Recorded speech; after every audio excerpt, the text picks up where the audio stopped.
কমলাসনে অধিষ্ঠিতা, প্রসন্ন ননা যিনি, যার হাতে রুদ্রাক্ষের জপমালা, কুঠার গদা বাণ বজ্র পদ্ম ধনুক কমণ্ডলু দণ্ড শক্তি খড়গ ঢাল শঙ্খ ঘণ্টা সুরাপাত্র শূল পাশ এবং সুদর্শন চক্র ধারণ করে আছে সেই মহামহিষাসুর মূর্তিনী ভগবতী শ্রী মহালক্ষ্মী, অসীম সৌভাগ্য প্রদানকারিণী।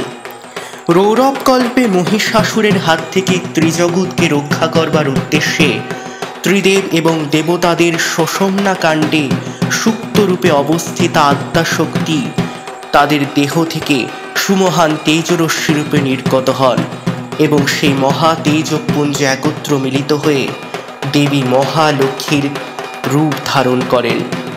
সমস্ত দেবতাদের অন্তরে বিরাজিত সত্য রজ এবং তমগুণের প্রতীক এই মহালক্ষ্মী দেবী, তাই দেবীর নাম ত্রিগুণাৎ মৃগা মহালক্ষ্মী। দনুজ দলনী 21শে সেপ্টেম্বর রবিবার মহালয়ার দিন ঠিক ভোর 5টায় শুধুমাত্র আলোর পথ ইউটিউব চ্যানেলের পর্দায়।